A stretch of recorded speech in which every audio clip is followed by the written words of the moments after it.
শুরু করছি আজকের গল্প নারায়ণ গঙ্গোপাধ্যায়ের লেখা দিবা দ্বীপ প্রহরে। ভূতের গল্প শুনবি? আচ্ছা, বসে পড় এখানে। সব রকম গল্পই মজুত রয়েছে আমার কাছে, যা চাস। শোন তাহলে। সেবার আমার বড় মামা। কি বললি?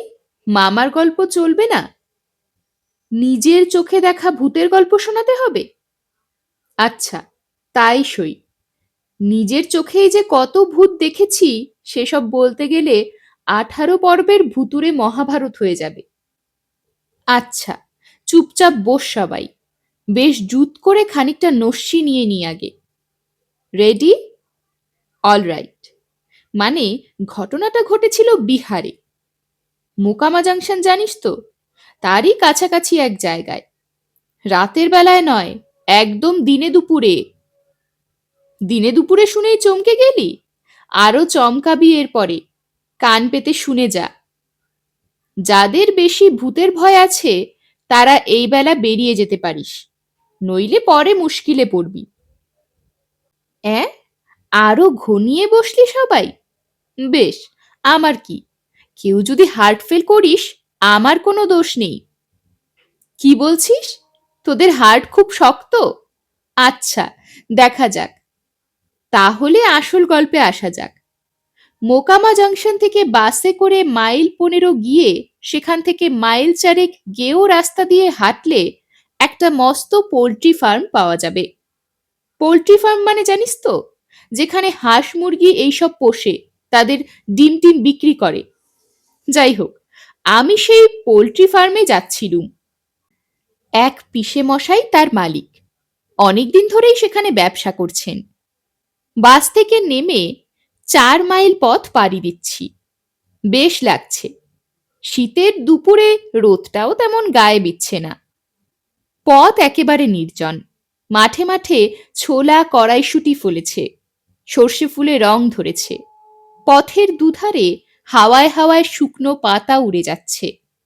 বেশ গলা ছাড়িয়ে গান গাইতে গাইতে চলেছি। হঠাৎ হঠাৎ দেখি মাঠের ভেতর দিয়ে 4 জন লোক বিকট চিৎকার করতে করতে আসছে। তাদের কাঁধে এক খাটিয়া, তাতে মরা। দেখেই আমি ভয় পেয়ে একেবারে একটা ঝোপের আড়ালে বসে পড়লুম। কি বললি? মরা নিয়ে যাচ্ছে দেখেই ভয় পেলুম? তাও দুপুরবেলা? আরে না, অত কাপুরুষ আমি নই। যে লোকগুলো মরা নিয়ে আসছিল সারা গা তাদের রক্ত মাখা, আর খাটিয়ায় যে মরাটা রয়েছে সেও রক্তে নেওয়া, মানে খুন করে মরা পাচার করে দিচ্ছে কোথায়। ভেবে দেখ কি সাংঘাতিক কাণ্ড কারখানা। আমি তো ঝোপের আড়ালে বসে ঠকঠক করে কাঁপছি। সে ভয়ঙ্কর দৃশ্য দেখলে কেই বা ঠান্ডা থাকতে পারে বল? হাত পা সেধিয়ে যেতে চাইছে পেটের মধ্যে।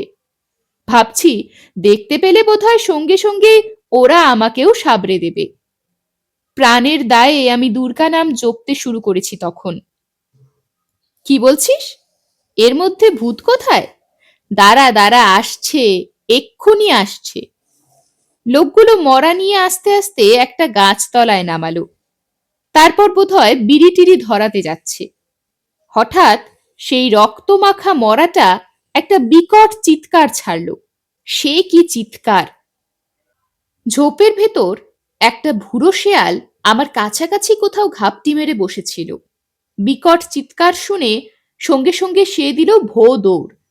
আর আমি দাঁত কপাটি লাগতে লাগতে দেখলুম মরাটা খাটিয়া ছেড়ে তরাক করে উঠে বসল। তারপর ঝাঁ করে এক লাফে সামনের একটা পিপুল গাছে তরতর করে উঠে গেল। খুনি লোকগুলোর বুকের পাটা আছে বলতে হবে। অমনি তারা হৈ হৈ করে চেঁচিয়ে উঠল, মুর্দা ভাগা, মুর্দা ভাগা! মানে মরা পালালো। কেমন লাগছে? মাথার চুল খাড়া হচ্ছে তো? হবেই। তারপরে যা হলো! কি হলো? মরাটা আবার গাছ থেকে নিচে নেমে পড়ল। এবার সোজা ছুটে এলো আমি যেখানে বসে আছি ঠিক সেই দিকেই। আর আমি বাপরে মারে বলে প্রাণপণে ছুট লাগালুম। আর সেই মরাটা করলে কি জানিস? আমাকে তাড়া করলো, সোজা তাড়া করলো। তারপর আমি তখন আছি কি নেই, ছুটতে ছুটতে ধপাস করে একটা পেল্লায় আছাড় খেলুম, আর তক্ষুনি রক্তমাখা মরাটা আমার ঘাড় ধরে আমাকে দাঁড় করালো।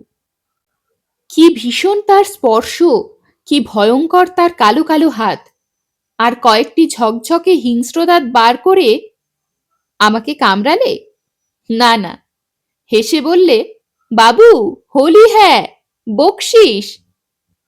আরে হ্যাঁ হ্যাঁ, হোলি তো, ওদের দেশে অনেকদিন ধরেই চলে, জানিস তো। তাই সারা গায়ে দোলের রং মেখে একটা লোককে খাটিয়ায় চাপিয়ে। কি, উঠে পড়লি যে? পছন্দ হলো না? বলছিস ভূতের গল্প হয়নি? হয়নি তো বয়ে গেল। যা, এখন বেরো এ ঘর থেকে, গেট আউট। এরকমই আরো সব গল্প পেতে চ্যানেলটিকে সাবস্ক্রাইব করে দেবেন। আর গল্পটি যদি ভালো লেগে থাকে তাহলে লাইক, শেয়ার আর কমেন্ট করে দেবেন।